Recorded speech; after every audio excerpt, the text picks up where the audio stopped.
ಲಕ್ಷ್ಮೀಪತಿ ಆದರೆ ನಿಮ್ಗೆ ಕೊಡೋದು ಏನು ಬೇಕಾಗಿದೆ ಅವನಿಗೆ? ಏನು ಕೊಡಬಲ್ರಿ ಹೇಳಿ ನೋಡೋಣ. ನಮ್ಮ ಯೋಗ್ಯತೆ ಎಂಬತಕ್ಕಂಥದ್ದು ಅವನು ಕೊಟ್ಟಿದ್ದೇನಿದೆ ಅದನ್ನು ತಗೊಳ್ಳಿಕ್ಕೆ ನಮ್ಗೆ ಯೋಗ್ಯತೆ ಇಲ್ಲ. ಊಟಕ್ಕೆ ನಾವು ಊಟಕ್ಕೆ ಎಲ್ಲ ಕೂತಿರುವಾಗ ನಮಗೆ ಆ ಮನೆ ಯಜಮಾನ ಊಟಕ್ಕೆ ಕರೆದಿರ್ತಾನಲ್ಲ, ಅವನು ಮೊದಲು 1-2 ಲಡ್ಡು ಹಾಕಿರ್ತಾನೆ. ಇನ್ನು 2 ಲಡ್ಡು ಹಾಕ್ತೀವಂದರೆ ಬೇಡಪ್ಪ ಅಂತ ಕೈ ಅಡ್ಡ ಇಟ್ಬಿಡ್ತೀವಿ. 2 ಕೈ ಉಳ್ಳಂತಹ ಒಬ್ಬ ಯಜಮಾನ ಕೊಟ್ಟಿರುವ 2 ಲಡ್ಡನ್ನು ತಿನ್ನಲಿಕ್ಕೆ ತಗೊಳ್ಳಿಕ್ಕೆ ಯೋಗ್ಯತೆ ಇಲ್ಲ ಅಂದ್ರೆ ನಮಗೆ ಅನಂತ ಕೈ ಉಳ್ಳ ಪರಮಾತ್ಮ ಕೊಳ್ಳಿಕ್ಕೆ ಶುರು ಮಾಡಿದ್ರೆ ಎಲ್ಲಿ ಇಟ್ಕೋಬೇಕು ಹೇಳಿ ನೋಡೋಣ. ಅದಕ್ಕೆ ಸ್ವಾಮಿ ಏನು ಕೊಟ್ಟೆ ಕೊಡಪ್ಪ, ನಾ ಏನು ಕೇಳೋದಿಲ್ಲ, ಅಷ್ಟೇ ಹೇಳಬೇಕಷ್ಟೆ. ಆದ್ದರಿಂದ ಅಂತಹ ಪರಮಾತ್ಮನಿಗೆ ಎಲ್ಲವನ್ನೂ ಕೂಡ ಕೈಯಲ್ಲಿ ಒಂದು ನೆಲ್ಲಿಕಾಯಿನ ಇಟ್ಟರೆ ಹೇಗೆ ಕಾಣಿಸುತ್ತೆ ಹಾಗೆ ಎಲ್ಲವನ್ನೂ ನೋಡ್ತಾ ಇರ್ತಾರೆ ಪರಮಾತ್ಮ. ಅದಕ್ಕೆ ಸಾಕ್ಷಿ ಪುರುಷ ಚೇತನಶ್ಚ, ಸಾಕ್ಷಿಯವನು, ಜಗತ್ತಿಗೆ ಸಾಕ್ಷಿ. ನಾವು ಇಲ್ಲಿರೋರು ಮಾತ್ರ ಸಾಕ್ಷಿ, ಯಾರೇ ಬಂದಿದ್ದರೂ ಗೊತ್ತಾಗುತ್ತೆ ಅಷ್ಟೇ ಅಲ್ವಾ. ಆದರೆ ಬೇರೆ ಯಾರು ಬರಲಿಲ್ಲ ನಮ್ಗೆ ಗೊತ್ತಾಗೋದಿಲ್ಲ. ಆದರೆ ಅವನು ಹಾಗಲ್ಲ, ಎಲ್ಲ ಗೊತ್ತಾಗ್ಬಿಡ್ತು ನೋಡಿ ಅವನಿಗೆ. ಅಂತಹ ಪರಮಾತ್ಮ ಅವನಿಗೆ ಕುಟುಂಬವನ್ನು ರಕ್ಷಣೆ ಮಾಡುವನು ನೀನು, ಜಗತ್ತನ್ನೇ ರಕ್ಷಣೆ ಮಾಡುವವನು. ಆದ್ದರಿಂದ ನನ್ನ ಒಂದು ಸಮಸ್ಯೆ ಈಗ ಬಂದಿದೆ, ಎಲ್ಲ ಸಮಸ್ಯೆಯನ್ನು ನೀನೇ ಪರಿಹಾರ ಮಾಡಿದ್ದಲ್ವಾ. ಏನೋ ಒಂದು ಮನೆಯನ್ನು ಕಟ್ಕೊಂಡು ಸ್ವಂತವಾಗಿ ಇರೋಣ ಅಂತ ಅಂದ್ಕೊಂಡಿದ್ದೇನೆ. ನೀ ಅನುಗ್ರಹ ಮಾಡಿ ಒಂದು ಕ್ಷೇತ್ರವನ್ನು, ಜಾಗವನ್ನು, ಆಮೇಲೆ ಒಂದು ಮನೆಯನ್ನು ನೀನು ನಂಗೆ ಕಟ್ಸ್ಕೊಟ್ಬಿಟ್ರೆ ಅದು ಮುಂದೆ ಇನ್ನೊಂದು ಇಲ್ಲ ಅಂತ ಹೇಳೋರು. ಅಕಸ್ಮಾತ್ ಆದರೂ ಮನೆ ಕಟ್ಸ್ಕೊಟ್ಟಿ ಅಂದರೆ ಆ ಮನೆಗೆ ವೆಂಕಟೇಶ ನೀಲಿ ಅಂತ ಇಡಲ್ವ ನಾನು ಹೆಸರು ಅಂಥೇಳಿ ಪತ್ರ ಬರೆಯೋರು. ಹೀಗೆ ನಿನ್ನ ಅನುಗ್ರಹ ಕೃಪಾ ಕಟಾಕ್ಷ ಯಾವಾಗಲೂ ಇರಲಿ. ಬೆಟ್ಟದ ಮೇಲೆ ಹತ್ತಿದ್ದಿ, ನನ್ನನ್ನು ಕೂಡ ಆ ದೃಷ್ಟಿಯ ಒಂದು ಕಣ್ಣಿನ ಕುಡಿ ನೋಡಿದಿಂದ ನಾನು ನೋಡಿದರೆ ಸಾಕಲ್ವಾ ಅಂತ ಕೇಳ್ಕೋಬೇಕು. ಅಷ್ಟು ಮಾಡಿ ಆ ಪತ್ರವನ್ನು ಬರೆದು ಹುಂಡಿ ಹಾಕ್ತಿರಲ್ಲ, ಹುಂಡಿ ಅದರಲ್ಲಿ ಒಂದು ಹೊಸ ಬಟ್ಟೆ ತೆಗೆದುಕೊಂಡು ಅದರಲ್ಲಿ ಒಂದು ಗೋಟು ಅಡಿಕೆ, ಅರಿಶಿಣ, ಯಾಕೊಬ್ಬಳು ಶ್ರೀದೇವಿ ಇನ್ನೊಬ್ಬಳು ಭೂದೇವಿ, ಅರಿಶಿಣ ಇವಳೊಬ್ಬಳು ಹಳದಿ ಬಣ್ಣ, ಒಬ್ಬಳು ಕಪ್ಪು ಬಣ್ಣ ಹಾಗಿರ್ತಾರೆ, ನೀಲಾದೇವಿ ಹಾಗೆ ಇದ್ಕೊಳ್ಳಿ. ಇದಾದ ಮೇಲೆ ಈ ಪತ್ರವನ್ನು ಅದರಲ್ಲಿ ಇಡೋದು. ಒಂದು 101 ರೂಪಾಯಿ. ಏನಪ್ಪ ಬರೀ ಪತ್ರ ಬರೆದುಬಿಟ್ಟಿಯಲ್ಲ, ಆ ಚಾರ್ಜ್ ಬಿಡಿಸ್ಕೋಬೇಕಲ್ಲ ಪತ್ರ, ನಾನು ಅದಕ್ಕಾನೆ ಚಾರ್ಜ್ ಬೇಡವಾ ಅಂತ ಕೇಳಿದೆ ಏನಿರೋದು. ಅದಕ್ಕಾಗಿ ಒಂದು 101 ರೂಪಾಯಿ ಇಟ್ಬಿಟ್ಟು ಸ್ವಾಮಿ ಕಿಂಚಿತ್ ನಾನು ಇಲ್ಲಿ ಇಟ್ಕೊಟ್ಟಿ ಅಂತ ಅದು ಹುಂಡಿ ಹಾಕ್ಬಿಡೋದು ಅಷ್ಟೇ. ಇನ್ನು ಆಯಿತು, ನಿಮ್ಮ ಕೆಲಸ ಆಯಿತು ಅಂತ ಅರ್ಥ. ಇದೆಲ್ಲ ಶ್ರದ್ಧಾ ಭಕ್ತಿಯಿಂದ ನಡಿಬೇಕು. ಎಲ್ಲರಿಗೂ ಅನುಗ್ರಹ ಮಾಡಿದ್ದೆ. ಈ ಪತ್ರ ಬರೆದವರು ಯಾರಲ್ಲಿ ಹಾಕಿದವರು ಎಲ್ಲರೂ ಕೂಡ ಪರಮಾತ್ಮ ಅನುಗ್ರಹ ಮಾಡಿದ್ದಾರೆ. ನೀವು ಎಷ್ಟೆಷ್ಟು ಅವನ ಮೇಲೆ ಭಕ್ತಿಯನ್ನು ತೋರಿಸ್ತೀರೋ ಅಷ್ಟಷ್ಟು ಅನುಗ್ರಹ ಪರಮಾತ್ಮ ಮಾಡ್ತಾನೆ. ನಾವು ಭಕ್ತಿಯಿಂದ ಕೇವಲ ಯಾಂತ್ರಿಕವಾಗಿ ನಾವು ಮಾಡಿ ಬಂದ್ವಿ ಅಂದರೆ ಅವನು ಯಾಂತ್ರಿಕ ಯಂತ್ರ ಇರುತ್ತಲ್ಲ, ಚಿತ್ರದ ಯಂತ್ರ, ಅದರಿಂದ ಒಂದು ಮನೆ ತೋರಿಸ್ಬಿಡ್ತಾನೆ. ಅಂದರೆ ಏನು, ಪ್ಲಾನ್ ಹಾಕಿರ್ತಾನೆ ನೋಡ್ರಿ, ಮನೆ ಹೀಗಿರಬೇಕು ಅಂತ. ಆ ಪ್ಲಾನ್ ಮಾತ್ರ ಸ್ಯಾಂಕ್ಷನ್ ಮಾಡಿಕೊಡ್ತಾನೆ, ಮನೆ ಕೊಡೋದಿಲ್ಲ. ಯಾಕೆ ನೀವು ಮಾಡಿದ್ದು ಹಾಗೆ ತಾನೆ. ಅದಕ್ಕೋಸ್ಕರ ಅವನ ಬಗ್ಗೆ ಹುಷಾರಾಗಿರಬೇಕು. ಹೀಗೆ ಯಾವುದೇ ಆಗಲಿ, ರೋಗದ್ದಾಗಿರ್ಬೋದು, ಮದುವೆ ಆಗಿದ್ದಿರ್ಬೋದು, ಮಕ್ಕಳಾಗಿರ್ಬೋದು, ಇದೆಲ್ಲ ಗಮನ ಇಟ್ಕೊಂಡು ಒಂದು ಸರಿ ಭಕ್ತಿ ಶ್ರದ್ಧೆಯಿಂದ ಆ ರೀತಿ ಮಾಡಿರಿ, ಖಂಡಿತ ಇಷ್ಟ ಅಂತ ಕೊಡ್ತಾನೆ. ಅಂದರೆ ಪರಮಾತ್ಮ ಮಹಾಕರುಣಾಳು ಅಂತ ಹೇಳಲಿಕ್ಕೆ ಬಂದಿದ್ದಾನೆ. ಪ್ರಸ್ತುತ ಏನು ಹೇಳಿಕೊಟ್ಟಿದ್ದೆ ನಾನು ಹೇಳಿ ನೋಡೋಣ.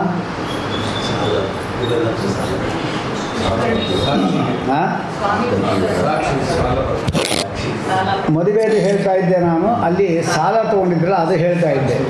ಈ ಮಧ್ಯದಲ್ಲಿ ಇಷ್ಟು ಕತೆ ಹೋಯಿತು. ಈಗ ಸಾಲ ತೀರ್ಕೊಂಡ ಪರಮಾತ್ಮ ಪತ್ರವನ್ನು ಪತ್ರ ಬರೆದಾದ ಮೇಲೆ ಸಾಕ್ಷಿ ಯಾರು? ಅಕಸ್ಮಾತ್ ಅದು ತಂದೆ ಎಂಬತಕ್ಕಂಥ ಒಂದು ಸಾಲ ಮಾಡಿದ್ದ ಅಂದರೆ ಆ ಮಗ ಮತ್ತು ಮೊಮ್ಮಗನೇ ಅದಕ್ಕೆ ಜವಾಬ್ದಾರರು. ಅದಕ್ಕೋಸ್ಕರ ಮಗ ಅಪ್ಪ ಸತ್ತೋದ್ರೆ ಈ ಅಪ್ಪ ಸಾಯ್ತಾರೇನೋ, ಮಗ ಮೊಮ್ಮಗ ಸತ್ತೋಗ್ತಾರೆ, ಬೇಕಾದ್ರೆ ಈ ಅಪ್ಪ ಹಾಗೇ ಇರ್ತಾನೆ. ನಮ್ಮ ದೃಷ್ಟಿಯಿಂದ ಲೆಕ್ಕ ಹಾಕೊಳ್ಳೋಣ. ಅವನು ಹೊಟ್ಟೋದಂದರೆ ಯಾರು ಕೊಡಬೇಕು? ಸಾಲ ತೀರಿಸಬೇಕು ಮಗ ಮತ್ತು ಮೊಮ್ಮಗ, ಅವರೇ ಸಿಹಿ ಮಾಡಿದ್ದಾರೆ. ಯಾಕೆಂದರೆ ಆಸ್ತಿಗೆಲ್ಲ ಭಾಗಿಗಳವರೇ, ಅದರಿಂದ ಅವರೇ ಕೊಡಬೇಕು. ಆದರೆ ಯಾವತ್ತೂ ಕೂಡ ಆಸ್ತಿ ಇದೆಲ್ಲ ಕೊಡಬೇಕಾಗಿದ್ದರೆ ಆಯಿತಾ, 3 ಜನ ಒಂದೇ ಕಡೆ ಇರಬೇಕು. ಇವನು ವೈಕುಂಠ, 16,25,00,000 ಯೋಜನ ಅದು ವಾದಿರಾಜರ ಭೂಗೋಳ ಪ್ರಕಾರ. ಅಲ್ಲಿದ್ದಾನೆ. ಇನ್ನೊಬ್ಬನು ಕೈಲಾಸ, ಇನ್ನೊಬ್ಬನು ಸತ್ಯಲೋಕ. 8,12,00,000 ಯೋಜನ ಭೂಮಂಡಲದಿಂದ ಸತ್ಯಲೋಕ. ಕೈಲಾಸ ಇವನು, ಅವನು ನೋಡಿದ್ರೆ ಸತ್ಯಲೋಕ, ಅವನು ನೋಡಿದ್ರೆ ವೈಕುಂಠ. ಒಬ್ಬೊಬ್ಬರು ಒಂದು ದಿಕ್ಕನೇ ಇದ್ದಾರೆ. ಈ ಸಾಲ ಕೊಟ್ಟನು ಎಲ್ಲಿ ಹುಡ್ಕೊಂಡು ಹೋಗೋದು, ಯಾರು ಹುಡ್ಕೊಂಡು ಹೋಗೋದು ಅವನು? ಹಿಂಗಾಗುತ್ತೆ. ಅದಕ್ಕೆ ಒಟ್ಟಿಗೆ ಇರಬೇಕಲ್ಲ, ಒಂದೇ ಊರಲ್ಲಿರಬೇಕವರು ಅಂತ ತಗೋಬೇಕು. 3 ಜನ ಒಟ್ಟಿಗೆ ಇರೋದು ಬೇಕೀಗ. ಕುಬೇರ ಅದು ಆ ಸಂದೇಹ ವ್ಯಕ್ತಪಡಿಸಿದಾಗ ಅದಕ್ಕೆ ಈ ಸ್ವಾಮಿ ಪುಷ್ಕರ ನಿತ್ಯದಲ್ಲಿ ಏನೋ ಒಂದು ಅಶ್ವತ್ಥ ವೃಕ್ಷ ಇದೆ, ಅದನ್ನೇ ಸಾಕ್ಷಿ ಕೊಟ್ಟ. ಯಾಕೆಂದರೆ ಮೂಲತೋ ಬ್ರಹ್ಮರೂಪಾಯ, ಮಧ್ಯತೋ ವಿಷ್ಣು ರೂಪಿಣೆ, ಅಗ್ರತಃ ಶಿವರೂಪಾಯ. 3 ಜನ ಒಟ್ಟಿಗೆ ಇದ್ದಾರಲ್ಲ, ಅದಕ್ಕೋಸ್ಕರವಾಗಿ ಆ ವೃಕ್ಷ ನೋಡಿ. ಆ ವೃಕ್ಷದ ಇತಿಹಾಸ ಸಾಲವನ್ನು ಪರಮಾತ್ಮನ ಸಾಲ ಏನಿದೆ ಅದಕ್ಕೆ ತಗೊಳ್ಳಿಕ್ಕೆ ಸಾಕ್ಷಿಯಾಗಿ ನಿಂತಿದೆ. ಅಂದರೆ ಈಗಲೂ ಆ ಸಾಲ ತೀರುವವರೆಗೂ ಆ ವೃಕ್ಷ ಇದ್ದೇ ಇದೆ. ಬ್ರಹ್ಮೋತ್ಸವ ನಡೆಯುತ್ತೆ. ಬ್ರಹ್ಮೋತ್ಸವ ನಡೆದ ಮೇಲೆ ಅದು ಸುಮಾರು 9 ದಿವಸಗಳ ಕಾಲ ನಡೆಯುತ್ತೆ. 9 ದಿವಸ ಆದಮೇಲೆ ದಶಮಿ ಬಂತು. ದಶಮಿ ಬಂದಾಗ ನಾನು ಹೇಳಿದ್ನಲ್ಲ, ಅವೃತ ಸ್ನಾನ ಅಂತ, ಅವೃತ ಸ್ನಾನ ಆಗುತ್ತೆ. ಏಕಾದಶಿ ಕಾರ್ಯಕ್ರಮ ಬರುತ್ತೆ. ಏಕಾದಶಿ ಕಾರ್ಯಕ್ರಮದಲ್ಲಿ ಆ ಪರಮಾತ್ಮ ಇಷ್ಟೊಂದು ಆಭರಣಗಳು ಹಾಕ್ಕೊಂಡೆಲ್ಲ ಮೆರೆದಿರ್ತಾನೆ. ಈಗ ನಡೀತಾ ಇರೋದದು.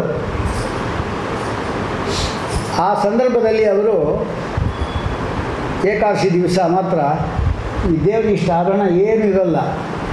ಬರೀ ಇಂಥ ಒಂದು ಪಂಚೆ ತೊಗೊಂಡು ಇಲ್ಲಿಂದ ಹೀಗೊಂದು ಇಂಟು ಅಷ್ಟೇ, ಅಂದರೆ ಒಂದು ಹಾಕ್ಕೊಂಡು ಇಲ್ಲೊಂದು ಸಿಗಿಸೋದು, ಇಲ್ಲೊಂದು ಸಿಗಿಸೋದು, ಅಷ್ಟು ಮಾಡಿರ್ತಾರೆ. ಕನ್ನಡದ 4 ತಲೆ ಕೆಳಗಾಗಿದ್ದರೆ ಹಾಗಿರ್ತಾನೆ. ಏನು ಆಭರಣ ಇರೋದಿಲ್ಲ. ಈಗ ಅವನು ಯಾವತ್ತೂ ಕೂಡ ಹಾಗೆ ಪ್ರದಕ್ಷಿಣೆ ಹಾಕ್ಕೊಂಡು ಬಂದವನು ಈಗ ಅಪ್ರದಕ್ಷಿಣೆ ಹೋಗ್ತಾ ಇರ್ತಾನೆ. ಈಗ ಹೋಗಲಿ ತಯಾರಾಗಿರ್ತಾನೆ. ಪಲ್ಲಕ್ಕಿ ಕೂತ್ಕೊಂಡು ಅವನ ಕಡೆಯವರು ಒಂದು 8 ಜನ ಅದಕ್ಕೆ ಇದೆಲ್ಲ ಹಾಕ್ಕೊಂಡಿರ್ತಾರೆ. ಈ ಮಧ್ಯದಲ್ಲಿ ಹೊಡಬೇಕು ಅಂತಿರುವಾಗ ಸರಿಯಾಗಿ ಬೇಗ ನಡ್ರಿ ಅಂತ ಇರ್ತಾರೆ. ಶ್ರೀನಿವಾಸನ ಬದಲಾಗಿ, ಯಾಕೆ ಅಂದರೆ ಸಾಲಗಾರ, ಕುಬೇರ ಸಾಲಗಾರ ಬಂದುಬಿಡ್ತಾರೆ ದುಡ್ಡಿಸ್ಕೊಳ್ಳಿಕ್ಕೆ ಅಂತ, ಬೇಗ ಹೊಡ್ರಿ ಅಂತ ಇರ್ತಾನೆ. ಎಲ್ಲ ತಮಿಳಲ್ಲಿ ಮಾತಾಡ್ತಾ ಇರ್ತಾರೆ. ಅಷ್ಟೆಲ್ಲ ಅವ್ರು ಬಂದೇ ಬಿಡ್ತಾರೆ. ಅವರು ಕುಬೇರನ ಭೃತ್ಯರು. ಆ ಕುಬೇರನ ಏನು ವಸ್ತ್ರಗಳಿದೆ ಅದಿದೆ ಕುಬೇರಂದು ಅಂತ, ಅದೆಲ್ಲ ಹಾಕ್ಕೊಂಡು ಒಂದು ದಂಡ ಇಟ್ಕೊಂಡು ಬರ್ತಾರೆ. ಏನು ಶ್ರೀನಿವಾಸ, ಹೋದ ವರ್ಷ ಏನು ಹೇಳಿದೆ, ಈ ವರ್ಷ ಖಂಡಿತ ಕೊಡ್ತೀನಿ ಅಂತ ಹೇಳಿದೆ, ಅದಕ್ಕಾಗಿ ನೀನು ಕೊಡದೆ ಇವತ್ತು ಒಂದು ಹೆಜ್ಜೆ ನೀನು ಇಲ್ಲಿಗೆ ಬಿಡೋದಿಲ್ಲ. ಶ್ರೀನಿವಾಸ ಹೇಳ್ತಾನೆ, ನಿಮ್ಗೆ ಹೇಳಬೇಕಾಗಿದ್ದು ಏನಿದೆ ಹೇಳಿರೋಣ, ನಿಮಗೆಲ್ಲ ಗೊತ್ತಿರೋರೆ. ನೋಡಿ, ಕಲ್ಯಾಣ ನಾ ಕಲ್ಯಾಣ ಮಾಡ್ಕೊಂಡು 10 ದಿವಸ ಕಲ್ಯಾಣ ಮಾಡ್ಕೊಂಡಲ್ಲ, ಎಷ್ಟು ಸಂಪತ್ತು ಬಂತು ನನಗೆ. ಎಲ್ಲ ಜನರು, ಎಲ್ಲ ಭಕ್ತರೆಲ್ಲ ಬಂದು ಊಟ ತಿಂಡಿ ಕೊಟ್ಟವ್ರಿಗೆಲ್ಲ ಆಭರಣ ಎಲ್ಲ ಕೊಟ್ಟು ಎಲ್ಲ ಕಾರ್ಯಕ್ರಮ ನನಗೇ ಹೇಳಿಲ್ಲ ನೋಡ್ರಿ. ಒಂದು ಬಟ್ಟೆ ಒಂದು ಉಳಿಸಿದ್ದಾರೆ ಅವನ್ನ, ನನಗೆ ಮಾನ ಉಳಿಸ್ಲಿಕ್ಕಷ್ಟೇ. ಅದಕ್ಕೋಸ್ಕರ ಈ ಸಾರಿ ಕೂಡ ನೀವು ಅನುಗ್ರಹ ಮಾಡಿ ಮುಂದಿನ ಸಾರಿ ಖಂಡಿತ ಸ್ವಲ್ಪ ದುಡ್ಡು ಉಳಿಸ್ಕೊಂಡು ನಿಮ್ಗೆ ಕೊಡ್ತೀನಿ ಅಂತ. ಅಂದರೆ ಈ ವರ್ಷವೂ ಇಲ್ಲ ಅಂತಾಯಿತು. ಅವರೆಲ್ಲ ಏನು ಅಂದರೆ ತಮಿಳಲ್ಲಿ ಮಾತಾಡ್ಬಿಟ್ಟು ಕಡೆಗೆ ಅವ್ರು ಹೇಳ್ತಾರೆ, ಮುಂದಿನ ವರ್ಷ ಇದೇ ಮಾತು ನೀನು ಹೇಳ್ದಿ ಅಂದರೆ ನಿನ್ನನ್ನೇ ಎಳ್ಕೊಂಡು ಕುಬೇರಂಗೆ ಒಪ್ಪಿಸ್ತೀವಿ ಅಂತಾರೆ. ನೋಡಿ, ಇದೆಲ್ಲ ನಾಟಕಗಳಾಗುತ್ತದು. ಅದೆಲ್ಲ ಕೇಳಲಿಕ್ಕೆ ತುಂಬ ಚೆನ್ನಾಗಿರುತ್ತದು. ಬೇಟೆಗೆ ಹೋಗೋದೆಲ್ಲ ಇದೆ, ಕಾರ್ಯಕ್ರಮಗಳೆಲ್ಲ ಇದೆ. ಅದೆಲ್ಲ ಮುಂದೆ ನಿಮಗೆ ಆ ಕಥೆ ಬರುವ, ನಿಮ್ಗೆ ಆ ಸಂದರ್ಭ ಅದನ್ನು ಹೇಳ್ತೀನಿ. ಅಂತೂ ಇಲ್ಲಿ ನೈಋತ್ಯ ಮೂಲೆ ಇರತಕ್ಕಂಥ ಒಂದು ತೀರ್ಥ ಆಯಿತು. ಆ ತೀರ್ಥ ಆದಮೇಲೆ ಇಲ್ಲಿ ಬಂದಾಗ ಪಶ್ಚಿಮ ದಿಕ್ಕಿನಲ್ಲಿ ಒಂದು ಇದಿದೆ. ಆ ಪಶ್ಚಿಮ ದಿಕ್ಕಿನಲ್ಲಿರತಕ್ಕಂಥದ್ದು ಏನಿದೆ ಅದು ವರುಣ ತೀರ್ಥ. ನಮಗೆ ಪಾವಿತ್ರ್ಯತೆ ಉಂಟಾಗಬೇಕಾಗಿದ್ದರೆ ಆ ವರುಣತೀರ್ಥ ಸ್ನಾನ ಮಾಡಬೇಕು. ವಾಯುವ್ಯ ತೀರ್ಥ ಇದೆ, ಈಗಾಗಲೇ ವರಾಹದೇವರನ್ನ ಅಧಿವಾಸನ ಮಾಡಿಸಿದ್ದು ಅಂತ ಹೇಳಿದೆ. ಅದರಲ್ಲಿ ಯಾವುದು ವಾಯುತೀರ್ಥ, ಜ್ಞಾನ ಮತ್ತು ಬಲಕ್ಕಾಗಿ. ವಾಯು ಅಂದರೆ ವಾ ಅಂದರೆ ಬಲ, ಅಯ ಅಂದರೆ ಜ್ಞಾನ, ಅದಕ್ಕಾಗಿ ಸ್ನಾನ ಮಾಡತಕ್ಕಂಥದ್ದು. ಅಲ್ಲಿ ಸ್ನಾನ ಮಾಡಲಿಕ್ಕೆ ಅವಕಾಶ ಇಲ್ಲ, ಪ್ರೋಕ್ಷಣೆ ಮಾಡ್ಕೋಬೇಕು. ಆಮೇಲೆ ಮುಂದೆ ಉತ್ತರದಲ್ಲಿ ಬಂದ ಕುಬೇರ ತೀರ್ಥ, ಧನಧಾನ್ಯ ಸಂಪತ್ತಿಗೋಸ್ಕರವಾಗಿ. ಈಶಾನ್ಯ ಇದಲ್ಲ, ಅಂದರೆ ಈ ದಿಕ್ಕಿಗೆ ನಾನು ಹೇಳ್ತಾ ಇರೋದು. ಅಲ್ಲಿ ಗಾಲವ ತೀರ್ಥ ಇದೆ, ಸರಸ್ವತಿ ತೀರ್ಥ ಇದೆ, ನಿರರ್ಗಲವಾಗತಕ್ಕಂಥ ವಾಕ್ಶಕ್ತಿಗೋಸ್ಕರವಾಗಿ ಮಾಡತಕ್ಕಂಥದ್ದು. ಹೀಗೆ 9 ತೀರ್ಥಗಳು ಆ ಸ್ವಾಮಿ ಪುಷ್ಕರ ತೀರ್ಥದಲ್ಲಿದೆ. ಇಷ್ಟೇ ಅಲ್ಲ, ಕೆಲವು ಸಾರಿ ಏನು ಮಾಡ್ತಾರೆ ಅಂದರೆ ಈಗೆಲ್ಲ ಮಾಡೋದಿಲ್ಲ. ಈಗ ನೀರು ಏನಿದೆ ಎಷ್ಟೇ ಕೊಳೆ ಆದರೂ ಕೂಡ ಆ ಪ್ಯೂರಿಫೈ ಅಂತ ಒಂದು ಯಂತ್ರ ಅಳವಡಿಸಿದ್ದಾರೆ. ಅದೇ ಕೊಳೆ ಮಾಡಿದ್ದೆಲ್ಲ, ಕೊಳೆ ಆಗಿದ್ದೆಲ್ಲ ನೀರು ಅದನ್ನೇ ಶುದ್ಧಿ ಮಾಡಿ ಅದನ್ನೇ ಕೊಟ್ಬಿಡುತ್ತೆ. ಅಂಥದ್ದು ಮಾಡಿದ್ದಾರೆ. ಮೊದಲು ಹಾಗಿದ್ದಿಲ್ಲ. ಒಂದು ವರ್ಷಕ್ಕೆ ಒಂದು ಸಾರಿ ಆ ನೀರೆಲ್ಲ ಖಾಲಿ ಮಾಡಿಬಿಡೋರು. ನಮಗೆ ಬುಡ ಕಾಣಿಸೋದು, ನೆಲ ಕಾಣಿಸೋದು. ಅದು ಯಾವ ರೀತಿ ಇದೆ ಅದು ಒಂದು ಮೊದಲನೆಯದು ವರಾಹ ತೀರ್ಥ. ಅಲ್ಲಿ 2 ತೀರ್ಥಗಳಿದ್ದಾವೆ. ಅಲ್ಲಿ ಪ್ರತ್ಯೇಕವಾಗಿ 2 ತೀರ್ಥಗಳು. ಒಂದು ವರಾಹ ತೀರ್ಥ, ಇನ್ನೊಂದು ಶ್ರೀನಿವಾಸ ತೀರ್ಥ. ವರಾಹ ತೀರ್ಥ ಹೇಗಿದೆ ಅಂತ ಹೇಳಿದ್ರೆ ನೋಡಿ, ಮೊದಲು ದೊಡ್ಡದಾಗಿ ಕಲ್ಲು, ಆಮೇಲೆ ಇನ್ನೊಂದು ಸ್ವಲ್ಪ ಈ ಹೋಮದ ಕುಂಡ ಇರುತ್ತೆ ನೋಡಿ, ಚಿಕ್ಕದು ಹಾಗೆ ಬಂದು ಕಡೆಗೆ ಇಷ್ಟು ಕೆಳಗಡೆಯಲ್ಲಿ ಆ ರೀತಿ ಇರೋದು. ಅದು ತುಂಬ ಆಳ ಇದೆ ಅದು. ಅದೇ ರೀತಿ ಶ್ರೀನಿವಾಸ ತೀರ್ಥವೂ ಕೂಡ ಮೇಲೆ ಅಗಲವಾದ ಕಲ್ಲುಗಳು, ಒಂದೊಂದೇ ಕಲ್ಲು ಕಡಿಮೆ ಮಾಡ್ಕೊಂಬಂದು ಕಡೆಗೆ ಇಷ್ಟು ತೀರ್ಥ ಅಲ್ಲಿದೆ. ಅದರ ಸುತ್ತಲೂ ಕೂಡ ಯಾವುದ್ಯಾವುದು ಹೇಳಿದ ತೀರ್ಥಗಳು ಅದಲ್ಲದೆ ಆ ಬೆಟ್ಟದಲ್ಲಿ ಹರಿತಕ್ಕಂಥ ಎಲ್ಲ ತೀರ್ಥಗಳು ಕೂಡ ಒಂದು ರಂಧ್ರಗಳಿದೆ, ಅಲ್ಲಿಂದ ಬಂದು ಸೇರ್ತಾ ಇರುತ್ತೆ. ಎಲ್ಲ ನೋಡಿದ್ದೀನಿ, ಅದಕ್ಕೋಸ್ಕರ ಹೇಳ್ತಾ ಇರೋದು ಆ ರಂಧ್ರಗಳನ್ನು. ಅದಕ್ಕೆ ಅವರೇ ಸಿಮೆಂಟಿಂದ ಹಿಂಗೆ ಇದು ಮಾಡಿದ್ದಾರೆ, ಅಂದರೆ ಗುರ್ತು ಮಾಡಿ ಆಯಾ ಜಾಗದಿಂದ ಬರುತ್ತೆ ಅಂತ. ಅದು ಒಂದು ಕಾಲದಲ್ಲಿ ಬಂದುಬಿಡುತ್ತೆ ಅದು. ಆದರೆ ಈ ಮುಕ್ಕೋಟಿ ದ್ವಾದಶಿಯಿಂದ ಬರುತ್ತಲ್ಲ, ಅವತ್ತು ಮಾತ್ರ 3.5 ಕೋಟಿ ತೀರ್ಥಗಳು ಅಲ್ಲಿ ಬರುತ್ತೆ. ಅಷ್ಟು ತೀರ್ಥ. ಅದಕ್ಕೋಸ್ಕರ ಅಲ್ಲಿ ಯಾರು ಸ್ನಾನ ಮಾಡ್ತಾರೆ ಅವರಿಗೆ 3.5 ಕೋಟಿ ತೀರ್ಥದ ಸ್ನಾನ ಮಾಡೋಕ್ಕೆ ಫಲ ಬರುತ್ತೆ. ಅದಕ್ಕೆ ಮುಕ್ಕೋಟಿ ದ್ವಾದಶಿ ಅಂತ ಅದಕ್ಕೆ ಹೇಳ್ತಾರೆ. ಸ್ವಾಮಿ ಧನುರ್ಮಾಸೆ ಸಿದೇ ಪಕ್ಷೆ ದ್ವಾದಶ್ಯಾಂ ಅರುಣೋದಯೇ ಘಟಿಕಾ ಷಟ್ಕ ಮಾತ್ರಂ, 6 ಗಳಿಗೆ ಮಾತ್ರ. ಸೂರ್ಯೋದಯಕ್ಕಿಂತ ಮೊದಲು 6 ಗಳಿಗೆ ಮಾತ್ರ ಎಲ್ಲ ತೀರ್ಥಗಳು ಅಲ್ಲಿ ಬಂದಿರುತ್ತೆ. ಅದನ್ನು 4:15ಗೆ ಸ್ನಾನ ಮಾಡಿಸ್ಬಿಡ್ತಾರೆ. 4:15ಯಿಂದ 6 ಗಂಟೆವರೆಗೂ. ಘಟಿಕಾ ಷಟ್ಕ ಅಂದ್ರೇನು? 6 ಗಳಿಗೆ ಅಂದರೆ ಎಷ್ಟು? 2:15 ಗಳಿಗೆಗೆ 1 ಗಂಟೆ, ಇನ್ನು 2:15 ಗಳಿಗೆ ಇನ್ನೊಂದು ಗಂಟೆ, 2 ಗಂಟೆ ಆಯಿತು. ಆಮೇಲೆ ಇನ್ನೆಷ್ಟಿದೆ? ಅರ್ಧ ಇದೆ. ಅರ್ಧ ಅಂದರೆ 12 ನಿಮಿಷ. 2 ಗಂಟೆ 12 ನಿಮಿಷಗಳ ಕಾಲ ಅಲ್ಲಿರುತ್ತೆ. ಅಷ್ಟರಲ್ಲಿ ನಾವು ಸ್ನಾನ ಮಾಡಬೇಕು. ಯಾವಾಗಿದು? ಸೂರ್ಯೋದಯ 6 ಗಂಟೆಗೆ ಅಂತಿದ್ದು ಅಲ್ಲಿಂದ 2:15 ಗಂಟೆ ಹಿಂದಕ್ಕೆ. 4 ಗಂಟೆ ಅದಕ್ಕೆ ಅಲ್ಲೆಲ್ಲ ಮುಳುಗಿ ಎಲ್ಲರೂ ಸ್ನಾನ ಮಾಡಿಸ್ಬಿಡ್ತಾರೆ. ಭಾರಿ ಅಪರೂಪವಾದದ್ದು ಆ ಸ್ನಾನ ಎಂಬತಕ್ಕಂಥದ್ದು. ಮಾರ್ಗಶಿರ ಮಾಸದಲ್ಲಿ, ಧನುರ್ಮಾಸದಲ್ಲಿ ಬರತಕ್ಕಂಥದ್ದು.